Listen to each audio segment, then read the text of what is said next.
O Festival Atos ele é um festival de incentivo mesmo à produção do teatro universitário, porque a gente criou ele em 2006, já faz algum tempo, e a intenção era ter uma espécie de vitrine dessas produções que eram feitas de teatro, né, das pequenas cenas que eram feitas nos cursos de teatro, tanto de Campina Grande quanto dos arredores também, e mostrar isso para a sociedade em geral.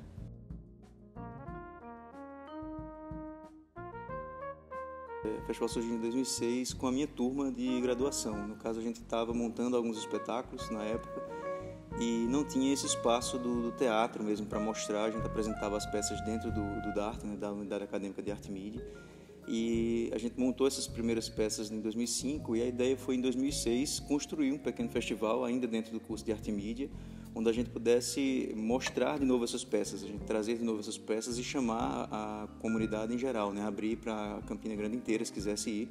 E o que aconteceu é que realmente deu muita gente, o auditório do DART ficou pequeno, e no ano seguinte a gente já foi para um espaço maior, para o SESC, e desde lá a gente tem crescido, já são 10 anos, né? Esse ano vai ser a 10ª edição do festival, e a gente parou por 2 anos, se não me engano, 2 anos desses 12 não houve o Festival Atos, por alguns motivos, justamente porque minha turma de graduação tinha se formado, né? A coisa tinha se afastado um pouco, os comandantes, digamos, os líderes, né? Os chefes do festival se afastaram, e aí ficou difícil de montar o festival nesse pequeno período. Mas aí eu voltei para a Unidade Acadêmica de Arte e Mídia como professor, e tive o incentivo da professora Eliane Lisboa, na época, para retomar o Festival Atos, fazê-lo acontecer, dessa vez no Teatro Municipal, com todo o apoio que o teatro tem dado para a gente nesses últimos anos.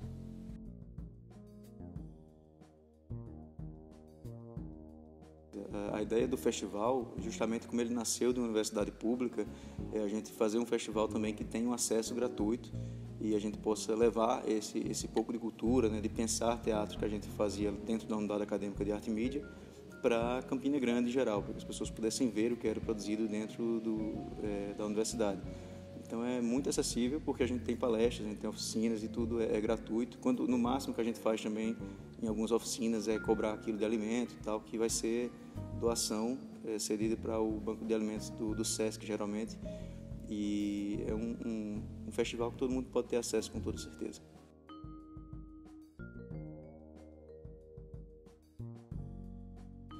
Eu acho que todo festival e, na verdade, toda exposição de arte, toda manifestação artística, ele tem essa função de trazer a cultura, né, para a nossa sociedade, para as pessoas. E cultura é nossa identidade. A gente precisa abrir esse espaço e não só para entender o que é feito aqui, o que é nossa cultura, mas como o festival tinha feito também em alguns anos, trazer cultura de fora. Então a gente vê também teatro de outros estados, vê teatro de outros países também. E isso tudo enriquece a gente, e também pelo fato de ser gratuito acaba tornando o festival muito importante por não selecionar, não elitizar, na verdade, porque o teatro ele tem esse caráter que ao longo do tempo foi tido como elitizado, né? As pessoas julgaram o teatro como sendo uma coisa de elite, e o que o Festival Atos faz é retomar isso de dizer que não, o teatro é para todo mundo. A gente fez esquete na calçada do teatro, a gente já fez espetáculo na Praça da Bandeira, então existem N formas de dizer que não, que o teatro realmente é para ser do povo, é representação do povo, e o povo tem que estar junto do teatro.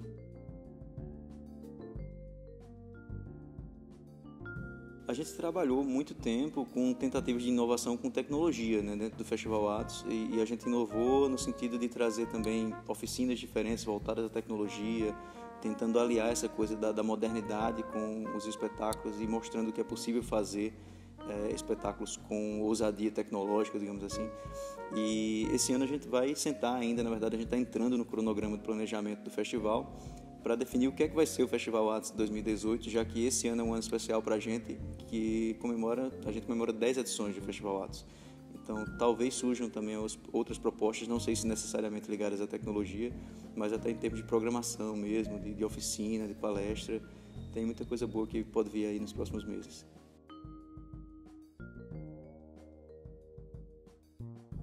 Quando o festival surgiu, ele surgiu com o apoio dos alunos da Unidade Acadêmica de Arte e Mídia. A gente tinha um professor, que era o professor responsável pela disciplina de teatro da gente na época, e o resto da galera toda era feita por alunos, né, funcionários da Unidade Acadêmica, e a gente permanece com isso. O que a gente faz hoje é abrir o chamado para que pessoas de outros cursos, de outras unidades acadêmicas, de outras universidades, possam contribuir também. Então, 95% do Festival Artes é feito por alunos, por pessoas que estudam arte, fazem arte dentro do ambiente de graduação, e a gente vai manter isso, porque acho que também esse é um ponto importante do Festival Artes. A gente não só traz a produção teatral, mostra a produção teatral, mas a gente também ensina a produção para as pessoas que estão dentro de graduações que lidam com produção artística, cultural, etc.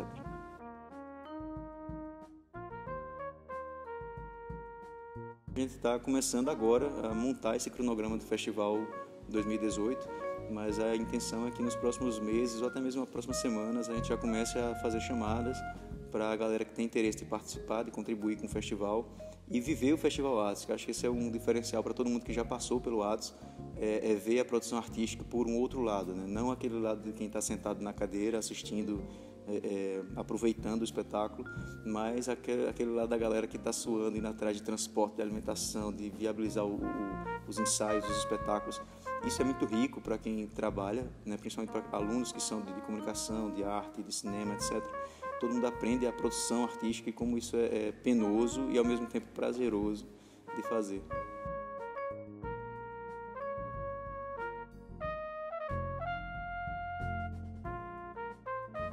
Geralmente a gente faz uma chamada pelas redes sociais, né, do festival, a gente chama quem tiver interesse de participar dentro da produção, e depois disso aí a gente vai dividindo as funções de cada grupo. Então, se você tem uma afinidade mais com a coisa de logística, se você tem mais afinidade com transporte, então existem várias áreas que a gente vai dividindo o pessoal que tem interesse de contribuir.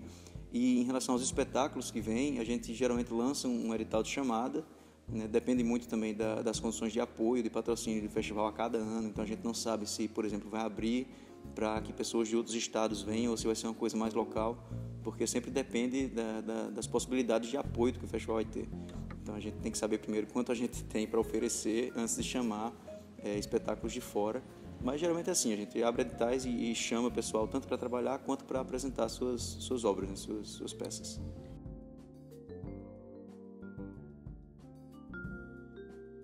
Ao longo dos últimos anos, a gente tem feito em meados do final de novembro, começo de dezembro. Então, acredito que a gente vai manter isso também, até porque a gente já está no mês de maio praticamente, e a gente precisa desse tempo de maturação do festival, de buscar patrocínio, apoios, montar a equipe. Então, antes de outubro, é inviável a gente fazer, pelo menos no cronograma que a gente tem esse ano, né, atualmente. O trabalho geralmente começa em torno justamente de abril e maio. A gente dá uma folga, né, já que o festival acontece até o meio de dezembro. Então a gente dá esse início de ano aí de folga e começa a montar equipes de trabalho já a partir de agora desse primeiro semestre, e a chamada de espetáculos deve acontecer mais lá para agosto, setembro, porque a gente já tem uma noção de quanto a gente vai ter de patrocínio e o que a gente vai poder oferecer para os grupos que vêm de fora.